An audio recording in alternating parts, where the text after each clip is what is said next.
A Christmas Carol by Charles Dickens. Adapted and read by Taaron Gorbahn.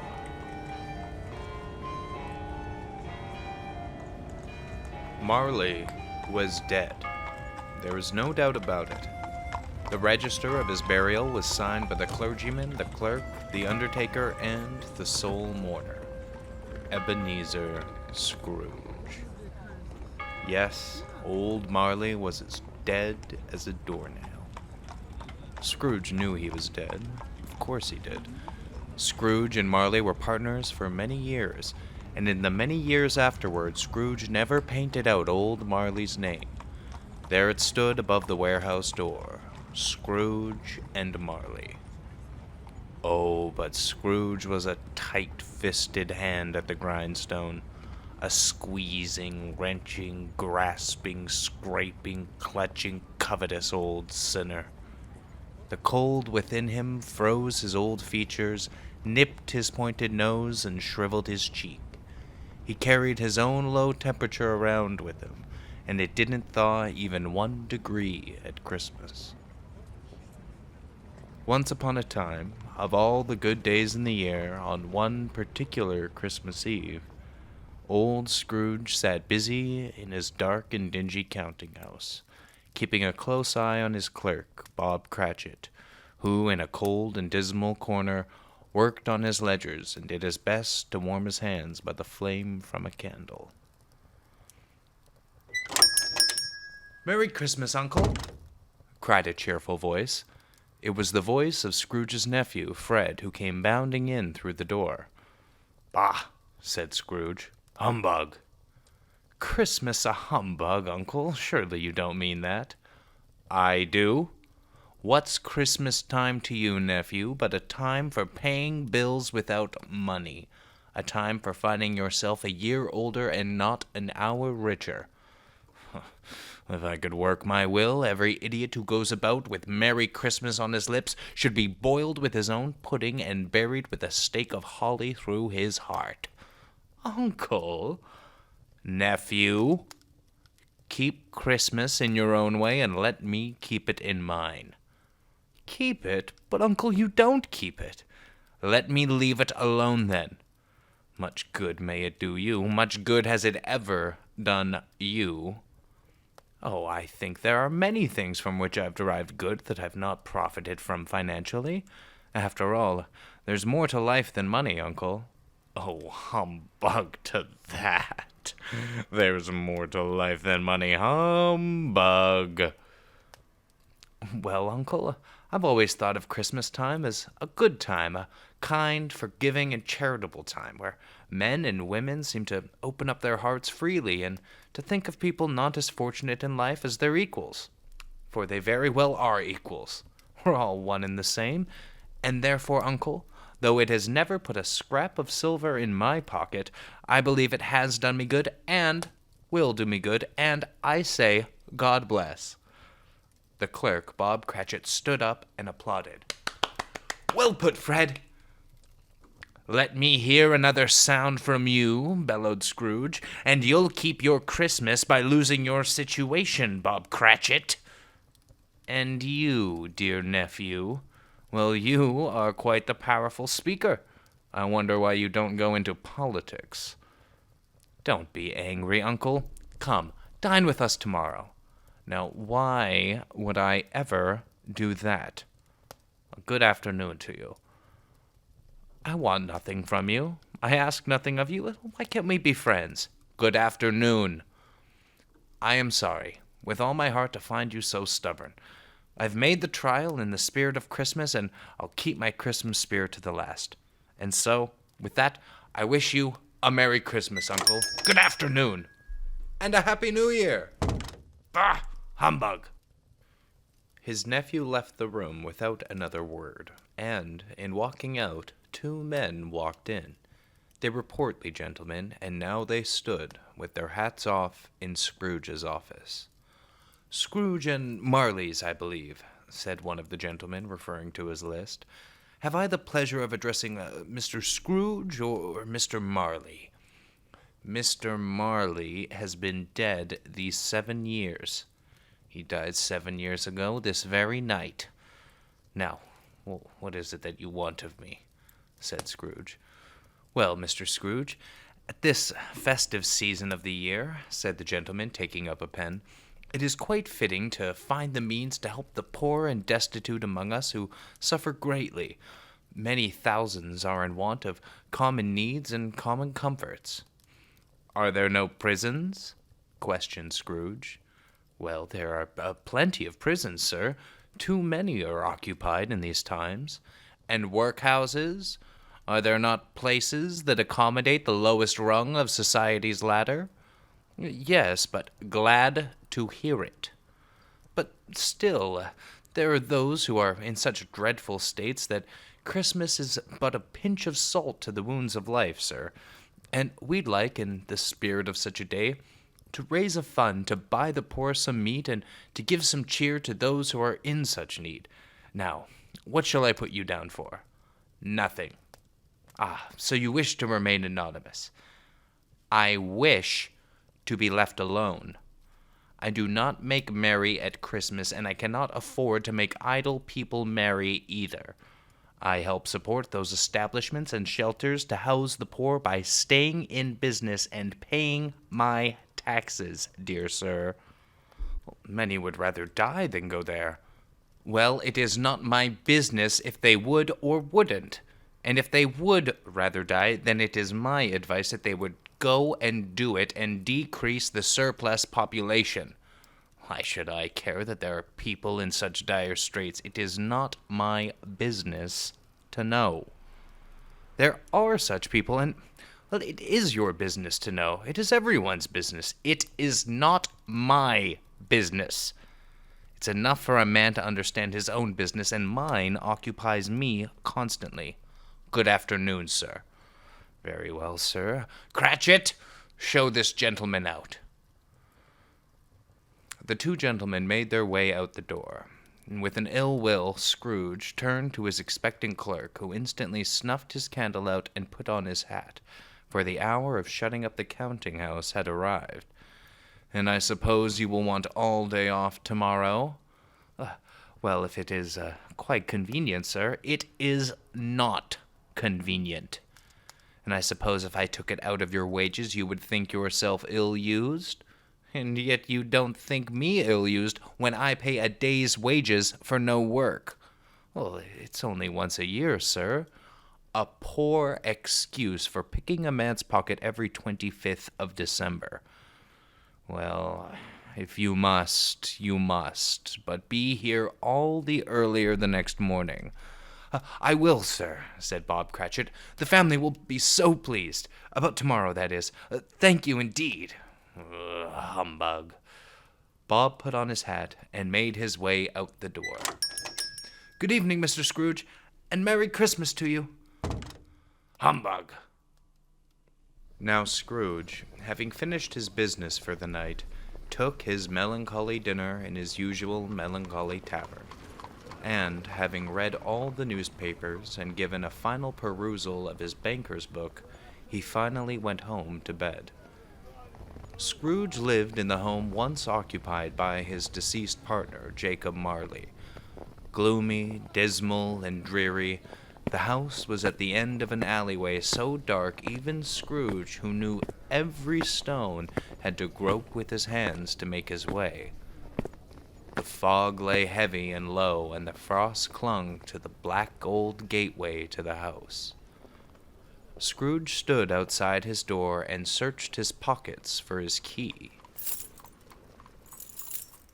Now it is a fact that there was nothing at all particular about the knocker on the door of this house, except that it was that Scrooge had seen it every night and morning for the entire time that he'd lived in that place. And yet Scrooge, with his key in the lock of the door, saw in the knocker, not a knocker, but the face of Jacob Marley. Yes, it was indeed Jacob Marley's face, with a dismal light about it, like a bad lobster in a dark cellar. It was not angry or ferocious, but it looked at Scrooge as Marley used to look, with ghostly spectacles turned up upon its ghostly forehead. As Scrooge looked fixedly at this phenomenon, it was suddenly a knocker again. "Bah! Humbug!" he said, and closed the door with a bang. Scrooge headed into his home and went straight up, through the sitting room, the bedroom, and the living room. All were as they should be. Nobody under the sofa, nobody under the table. Scrooge knew, because he looked. Quite satisfied, he closed his door and locked himself in. Double locked himself in, which was not his custom.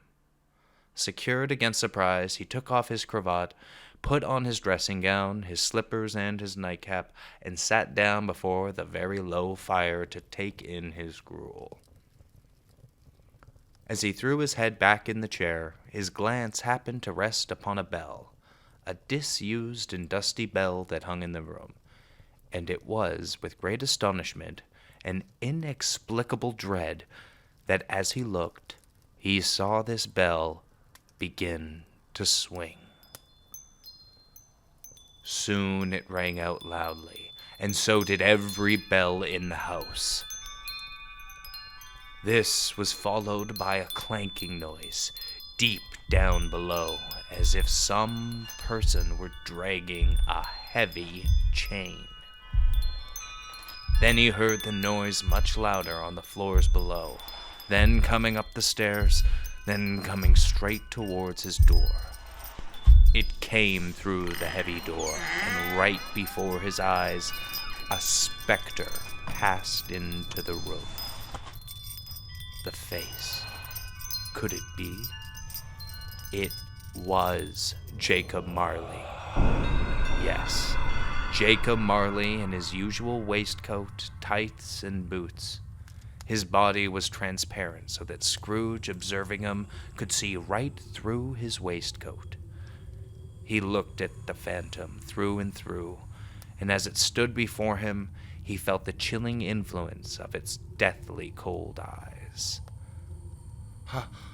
How now?" said Scrooge, caustic and cold as ever. What do you want with me?" "Much." It was Marley's voice. There was no doubt about it. Who are you?" "Ask me who I was." "Who were you then?"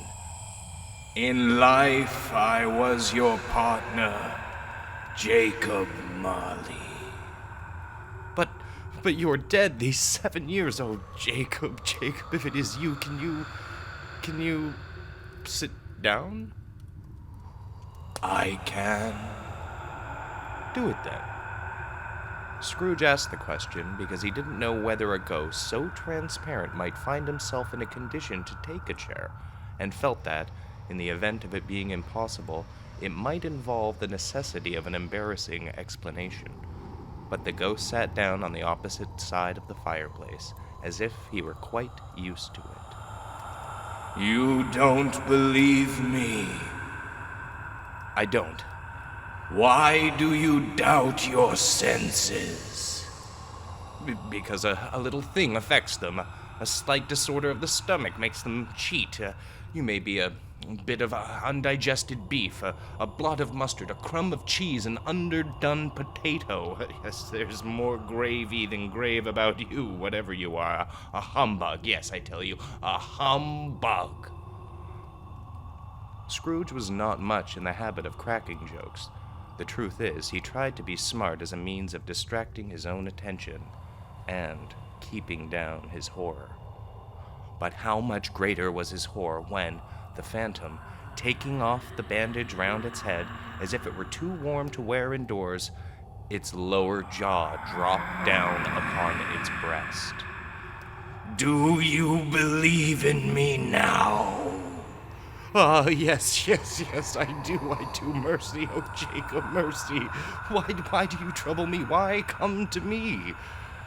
"It is required of every man that the spirit within him should walk among his fellow men and to be among people. And if that spirit goes not forth in life, it is condemned to do so after death. I am doomed to wander through the world, oh woe is me, and witness what I cannot share, but might have shared on earth. Tell me, Jacob, what is that heavy chain you wear? I wear the chain I forged in life. I made it link by link and yard by yard. I forged it with my own free will, and of my own free will I wore it. Is its pattern strange to you, Ebenezer? Oh, dear me. Or would you know the weight and length of the strong coil you bear yourself? It was full and heavy 7 Christmas Eves ago. You have labored on it since. It is a ponderous chain, Ebenezer. Jacob, please speak comfort to me, Jacob. I have none to give. I cannot rest. I cannot stay. I cannot linger anywhere. So many journeys lie before me. 7 years dead and traveling all the time. On the wings of the wind. No rest. No peace. I am sorry for you, Jacob. I know only the torture of remorse. Why didn't I know? Know what, Jacob? That no amount of regret can make amends. One's life's opportunities misused. Misused. Yet such was I. Such was I. But you were always a good man of business, Jacob, faltered Scrooge, who now began to apply this to himself. Business, cried the ghost, wringing its hands again. Mankind was my business. The common welfare was my business. Charity, mercy, benevolence were all my business. The dealings of my trade should have been but a drop of water in the expansive ocean of my business. Scrooge was very much dismayed to hear the specter going on at this rate, and began to quake exceedingly. Hear me, Ebenezer. My time is nearly gone. I will, Jacob. I will listen, but don't be hard on me. I am here tonight to warn you, Ebenezer, that you have yet a chance and hope of escaping my fate. A chance and hope. You were always a good friend to me, Jacob. You will be haunted by 3 spirits. Is that the chance and hope you mentioned? It is. You know, I think I'd rather not. Without their visits, you cannot hope to shun the path I tread. Expect the first when the bell tolls 1. Well, couldn't I take them all at once and just have it over with, Jacob? Look to see me no more, and look that for your own sake you remember what has passed between us. I join all the wandering spirits now wailing in their eternal binds. This is my fate, Ebenezer. See to it that it is not yours. It walked backward from him, and at every step it took, the window raised itself a little, so that when the apparition reached it, it was wide open. He has gone. He has gone now out the window, and, oh dear, in the fog, hundreds of spirits, all with chains. I see them plain as day. No, stop. Scrooge closed the window and examined the door by which the ghost had entered. It was double locked, just as he had locked it with his own hands, and the bolts were undisturbed. Scrooge tried to say humbug, but stopped at the first syllable. He went straight to bed, without undressing, drew his bed curtains, and fell upon the bed. "Oh, poor Jacob Marley," he thought. Scrooge twisted and turned in his bed in a restless sleep.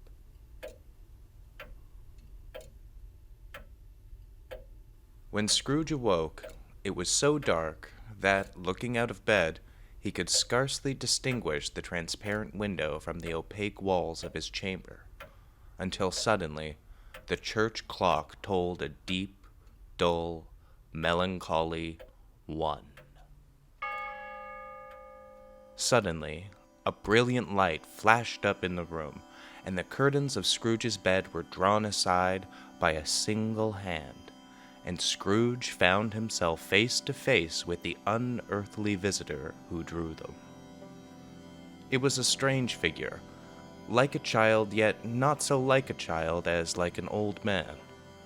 Their hair white with age, and yet his face not a wrinkle upon it.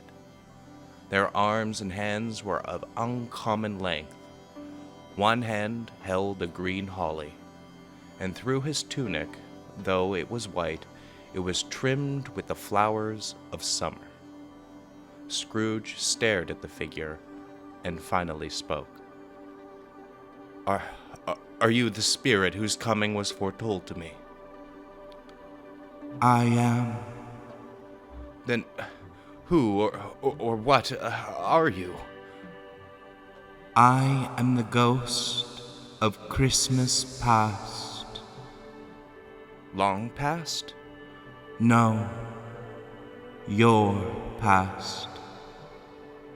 "What business brings you here, spirit?" "Your welfare, Ebenezer Scrooge. Rise and walk with me." It would have been in vain for Scrooge to plead that the weather and the hour were not adapted to pedestrian hours, that bed was warm and the thermometer was long way below freezing, that he only wore slippers, dressing gown, and nightcap. But the grasp, gentle and soft, was not to be resisted. He rose, but finding that the spirit made towards the window, pulled away in protest. Not out the window, oh spirit, I am mortal and liable to fall." "Bear but a touch of my hand," said the spirit, laying it upon his heart, "and you shall be upheld in more than this. Come, follow me." As the words were spoken, they passed through the wall and stood in the busy thoroughfares of the city. The ghost stopped at a very specific warehouse door. "Do you recognize this place, Ebenezer Scrooge?" asked the spirit. "No, I was apprenticed here." They went in. At sight of an old gentleman in a Welsh wig, dancing upon a table surrounded by a throng of merrymakers, Scrooge cried in excitement, "Why, it's old Fezziwig! Oh, bless his heart! It's Fezziwig, my old master, alive again and hosting one of his Christmas parties."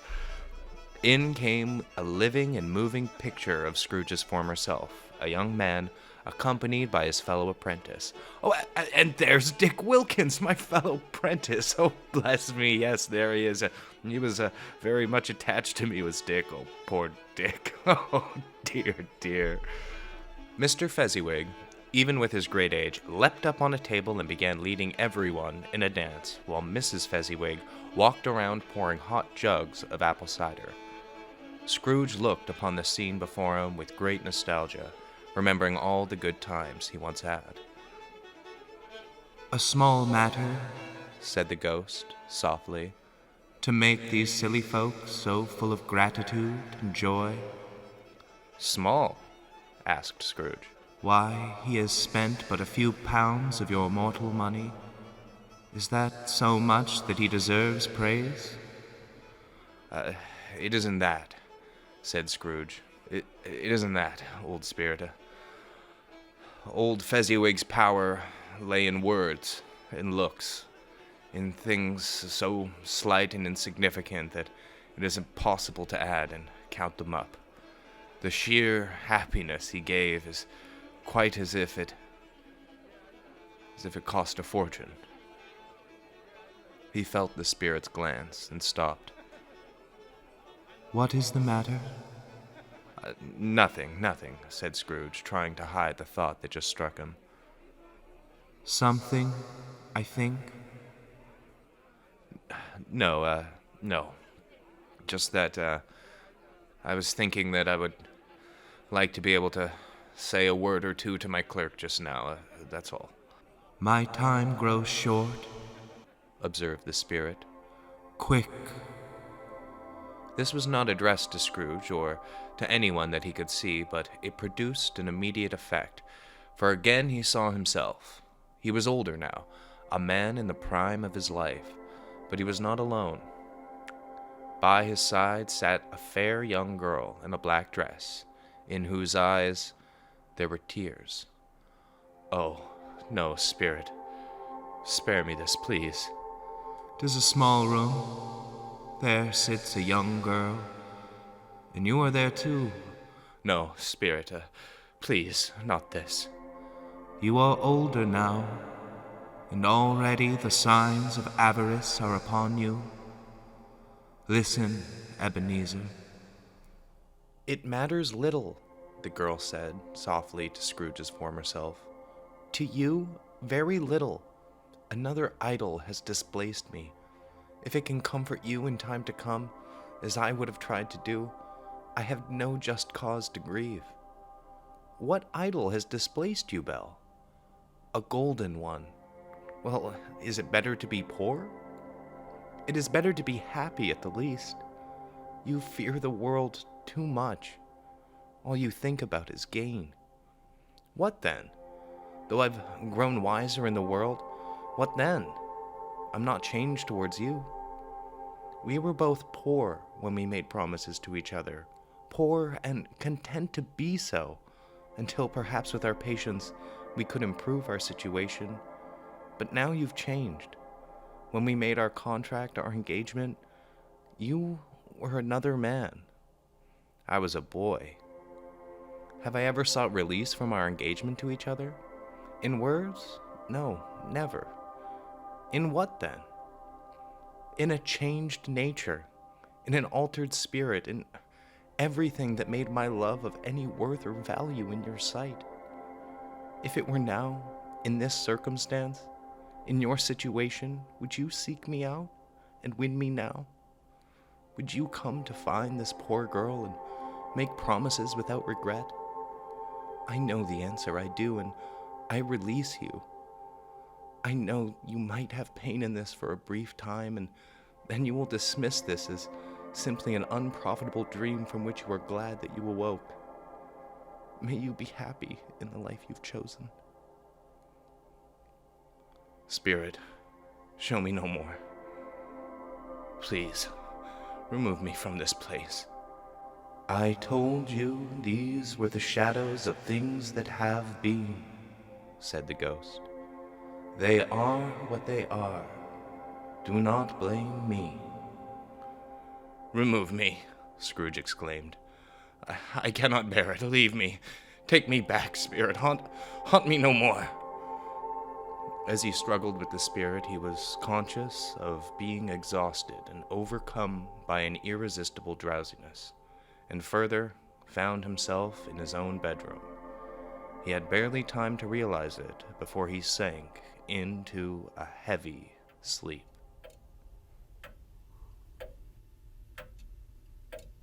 Scrooge awoke once more. He was glad to find himself in his own bed until the thought struck him that yet another ghostly visitor would soon be upon him.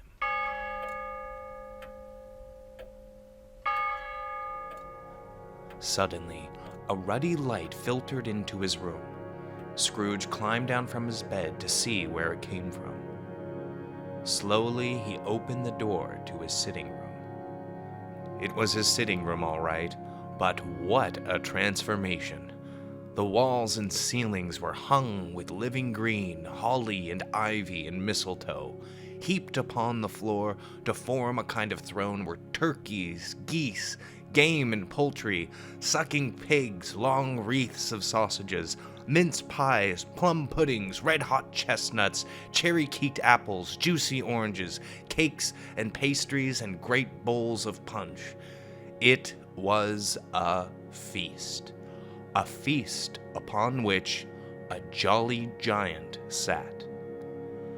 "Come in, Ebenezer Scrooge, come in, and know me better, man." But who are you?" "I am the ghost of Christmas present. Look upon me." "You are a giant, and that light coming from the torch you hold, it fills the homes of rich and poor alike with its light." The giant laughed. "You have never seen the likes of me before." "Never." "You wish to join me?" "Conduct me with your light, spirit. If you have something to teach me, let me profit by it." "Touch my robe." Scrooge did as he was told and held it fast. "We travel far and wide, Ebenezer Scrooge," said the spirit, "through the homes of humble people who hold fast to the tradition of goodwill to all men, even when surrounded by the temptation of bitterness. Behold the sweetness of life growing even out of the desert of poverty and struggle." Scrooge and the ghost passed on, invisible, straight to the home of Scrooge's clerk, Bob Cratchit, and on the threshold of the door the spirit smiled and stopped to bless the Cratchit home with the sprinklings of his torch. Mrs. Cratchit was dressed as finely as she could muster, helping her daughter Belinda prepare a meal while Master Peter Cratchit checked the potatoes, and over by the fire the two little Cratchits were dancing about. "Where is your precious father, Belinda? And Martha is never this late," said Mrs. Cratchit. "He's with Tiny Tim, Mother," replied Belinda. "Oh, and here's Martha now, Mother," pointing to the now open door. "Hello, Belinda. Hello, Mother," said Martha as she took off her shawl and bonnet. "Martha, wait till you see the goose for dinner," cried the younger Cratchits. "Hello, Mother. I'm sorry I'm late. There was so much to do at the shop tonight." "Never you mind. Come by the fire and warm up," said Mrs. Cratchit, kissing her a dozen times. "Oh, Lord bless you, and Merry Christmas to you. Peter, Martha's here." "Yes, Mother. Hello, Martha. Better late than never, I suppose," teased Peter. "Well, look at you, all dressed like the man of the house," Martha teased back. "Speaking of which, where is Father?" "He's been at church with Tiny Tim," said Mrs. Cratchit. "How is Tiny Tim, Mother? Is he getting any better?" "Sometimes I think he's fine and getting better, but sometimes—" Mrs. Cratchit paused and turned away so her daughter couldn't see her tears. "Well, I can't bear the thought of anything happening to him." "You mustn't think of that, Mother," said Martha, comforting her. "Look, Martha, Belinda, Father's coming," said Peter, looking out the window. "He is, Peter. Look, Mother, and Tiny Tim." In came Bob Cratchit, the father, with Tiny Tim upon his shoulders. "Hello, my dear," said Bob.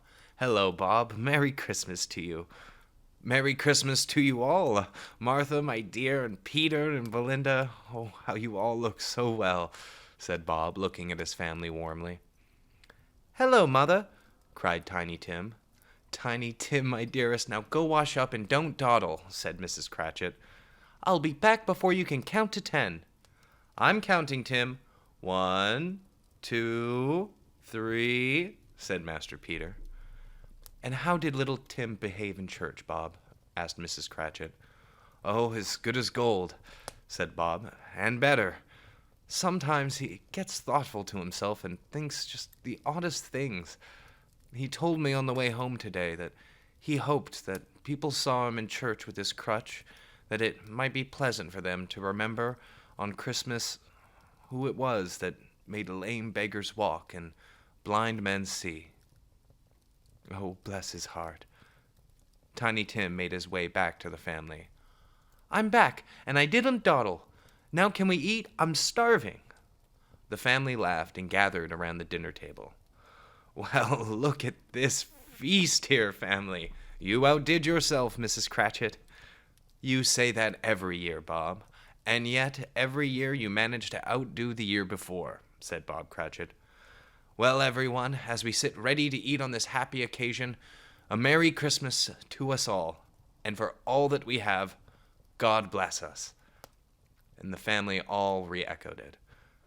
"God bless us, every one," said Tiny Tim, the last of all. He sat very close to his father's side upon his little stool.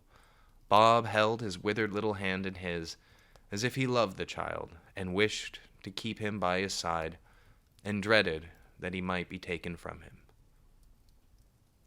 "Spirit," asked Scrooge. "Yes, Ebenezer Scrooge. Tell me, will Tiny Tim live?" "I see a vacant seat in the poor chimney corner, and a crutch without an owner carefully preserved. If these shadows remain unaltered by the future, the child will die." "Oh, no, kind spirit, please. Say he'll be spared. Say he will live." "If these shadows remain unaltered, no one will find him here." No, spirit." "Why? For if he is likely to die, he had better to do it quickly, decrease the surplus population." No, spirit, please, it cannot be." Scrooge then raised his head upon hearing his name. "And now, a toast," said Bob, "to the founder of the feast, Mr. Scrooge." "The founder of the feast, indeed," cried Mrs. Cratchit, reddening. "I wish I had him here. I'd give him a piece of my mind to feast upon, and I hope he'd have a good appetite for it." "My dear," said Bob, "the children, Christmas Day—" "It should be Christmas Day, on which one drinks to the health of such an odious, stingy, hard, unfeeling man as Mr. Scrooge. You know he is, Robert. I mean, no one knows it better than you, poor fellow." "My dear," was Bob's mild answer, "Christmas Day—" "I'll drink to his health, for your sake and the day's, but not for his," said Mrs. Cratchit. "Long life to him. A Merry Christmas and a Happy New Year. He'll be very merry and very happy, I have no doubt." "And I say God bless him too, Mother," added Tiny Tim. There was nothing of high mark in this. They were not a handsome family. They were not well dressed. Their shoes were far from being waterproof. But they were happy, grateful, pleased with one another, and contented with the time. And Scrooge looked upon them as such, especially on Tiny Tim.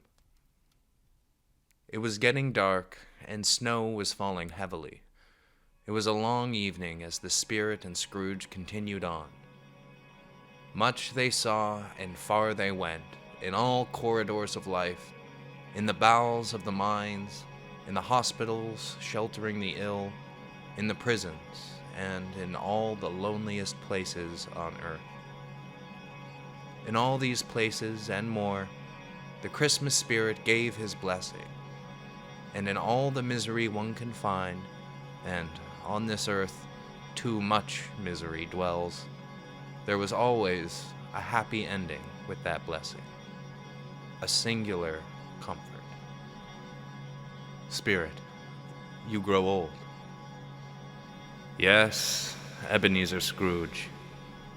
Are spirits' lives so short?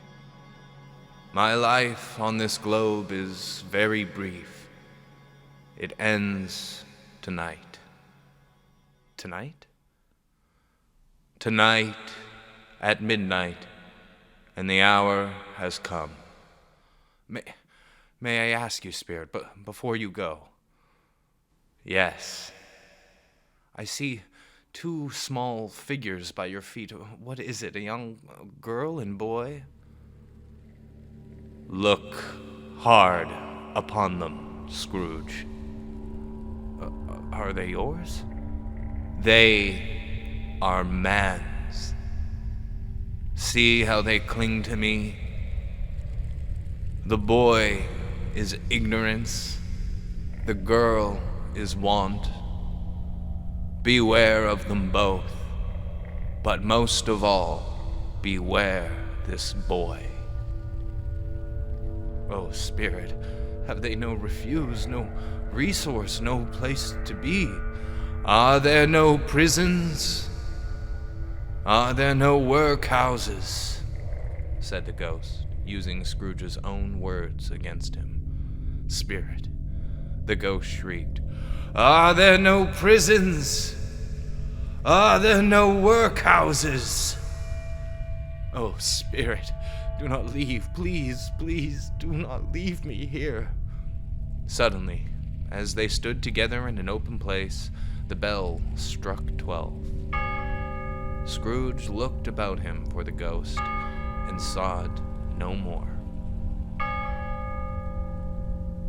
As the last stroke ceased to vibrate, he remembered the prediction of old Jacob Marley, and, lifting up his eyes, beheld a solemn phantom, draped and hooded, coming like a mist along the ground towards him.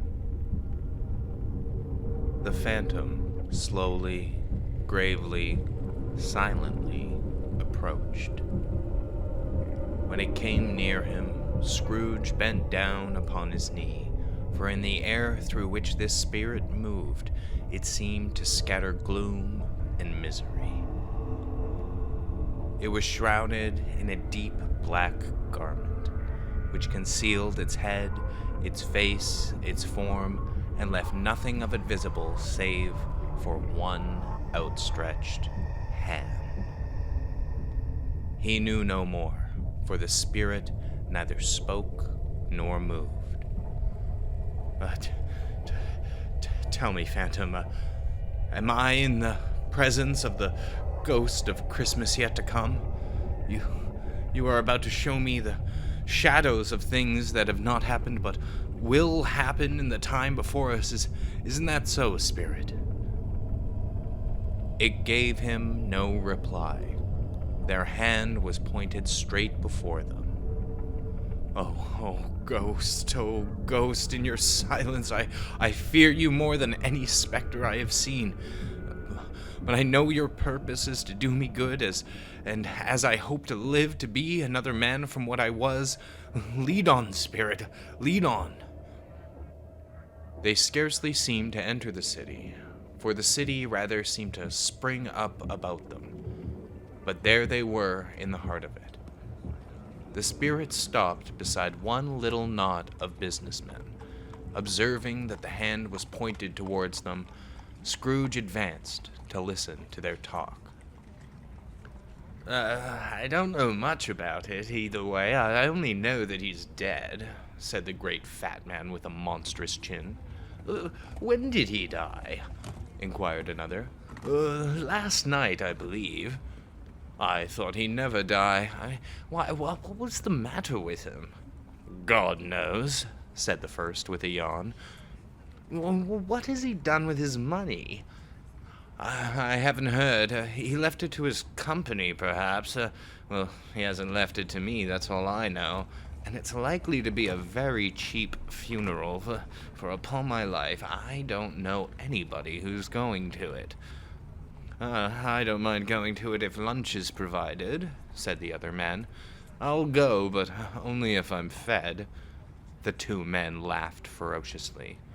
Scrooge was at first inclined to be surprised that the spirit should attach such importance to a conversation so trivial, but feeling sure that it must have some hidden purpose, he set himself to consider what it was likely to be. Spirit, I do know these men. I've been among them many times, but who are they talking about? Is it someone I know? Spirit, wait, where are you taking me now? The scene had changed, and now he almost touched a bare, uncurtained bed. A pale light, rising in the outer air, fell straight upon this bed, and on it, unwatched, unwept, uncared for, was the body of a plundered, unknown man. Spirit, please, I beg you. I'm trying to learn from all this, but I fear I'm too old. I haven't the power. I am too weak, and this all may be wasted on me. Take me away from this place. The phantom made no reply. Spirit, let me see some tenderness connected with the death, or this dark chamber spirit will forever be present to me. The spirit conducted him to poor Bob Cratchit's house. Oh, no. Spirit, why here at Bob Cratchit's house? Why now? Tiny Tim, poor Tiny Tim. He was only a boy, to be taken so, said Mrs. Cratchit. Oh, Mother, come sit by the fire, said Martha, comforting her.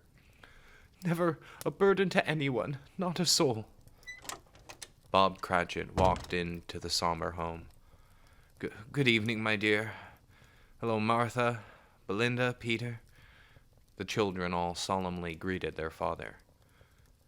You're late, Robert, said Mrs. Cratchit. Yes, my dear, returned Bob. I went by the churchyard today, where he's resting.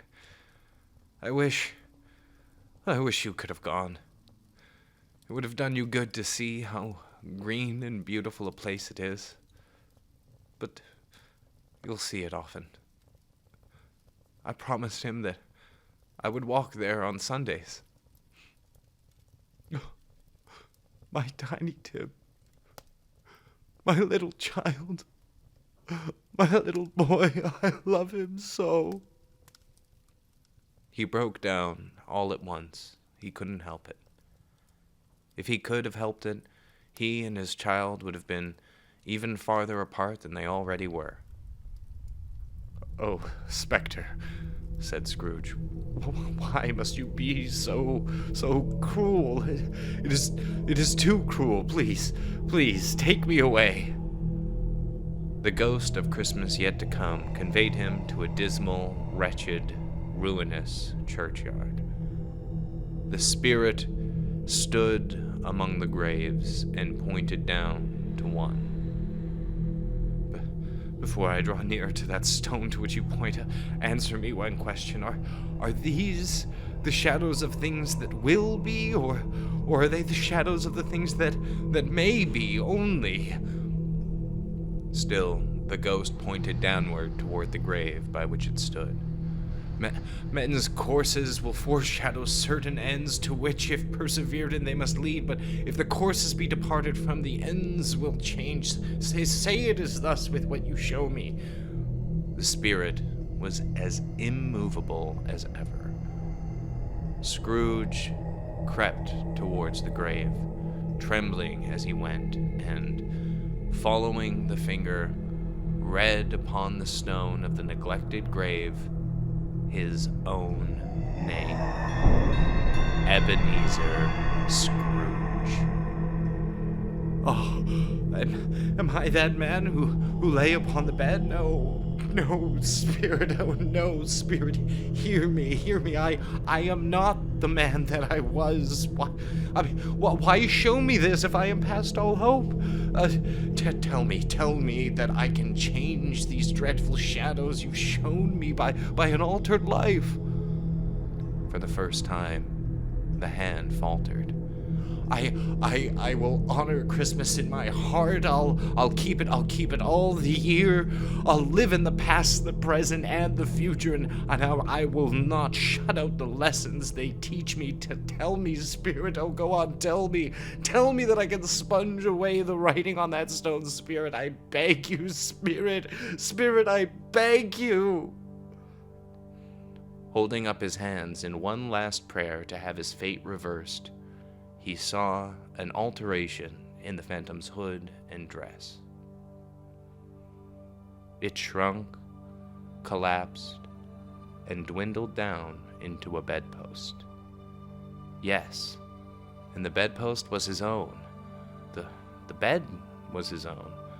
The room was his own. Best and happiest of all, the time before him was his own to make amends in. Running to the window, he opened it, put out his head. No fog, no mist, no night, clear, bright, stirring, golden day.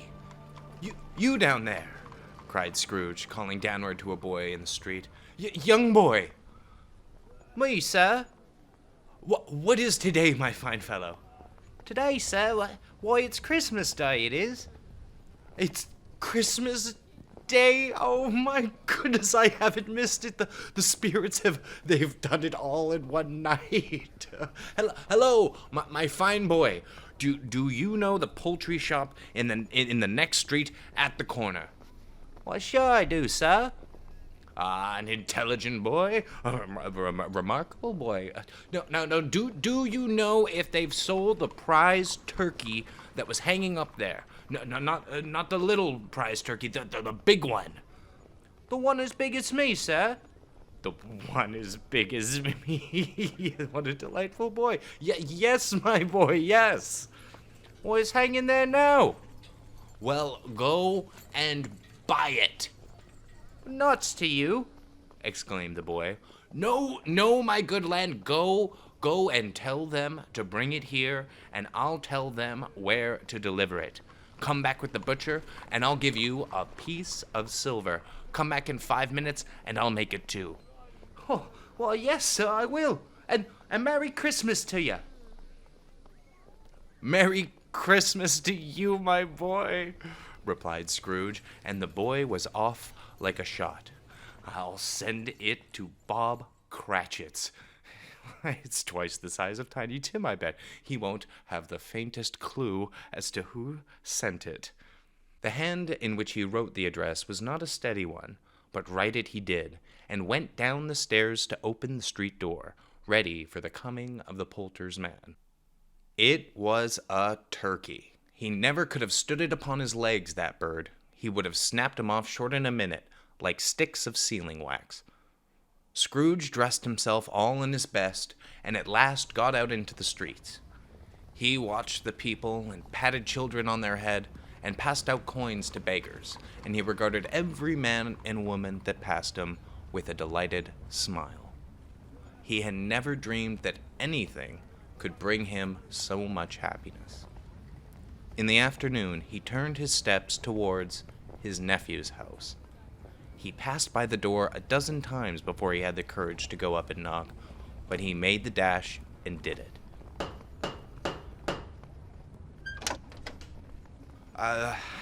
Hello, I'm here to see my nephew, said Scrooge. Might he be... Oh, there he is. And Scrooge made his way inside. Fred? Why, bless my soul, cried Fred. Is that... It is I, your Uncle Scrooge. That is, if you'll have me. Let him in. It was a mercy he didn't shake his arm off. Scrooge and his family spent the day together, and nothing could have been heartier.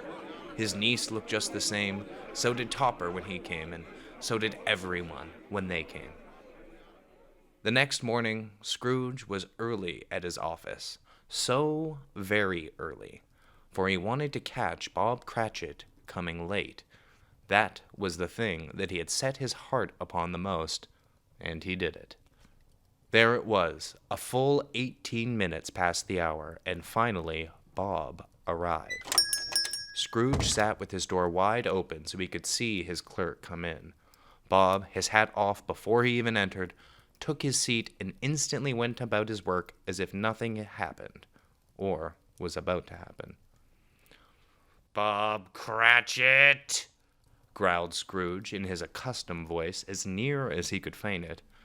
"What do you mean by coming here at this time of day?" I'm very sorry, sir. I am behind my time." "You are?" "Yes, I think you are. Step this way, if you please." It's only once a year, sir. It won't be repeated. I was making rather merry yesterday, sir. Now, I'll tell you what, my friend. I am not going to stand this sort of thing any longer, and therefore, Scrooge continued, leaping from his stool and giving Bob such a dig in the waistcoat that he staggered, and therefore I am about to raise your salary. But Mr. Scrooge, sir, Bob trembled, and then got a little nearer to the ruler. Did you say? I did indeed, Bob. And no, I have not lost my senses. I have only just regained them, dear Bob. Oh, Merry Christmas, Bob, said Scrooge with an earnestness that could not be mistaken. A merrier Christmas, Bob, my good fellow, than I have given you for many a year. I'll raise your salary and endeavor to help you and your family, if you'll let me, and whatever I can do for Tiny Tim. And we'll talk about it this very afternoon over a holiday supper. Make up the fires, and you go out and you buy another coal scuttle before you dot another I, Bob Cratchit. Scrooge was better than his word. He did it all, and infinitely more. And to Tiny Tim, who did not die, he was a second father. He became as good a friend and as good a man as the good old city knew. Some people laughed to see the alteration in him, but his own heart laughed, and that was quite enough for him. Scrooge, in all his days, had no further intercourse with the spirits, and it was always said of him that he knew how to keep Christmas well, if any man alive possessed the knowledge. And may that be truly said of us, and all of us. And so, as Tiny Tim observed, God bless us, every one. The end.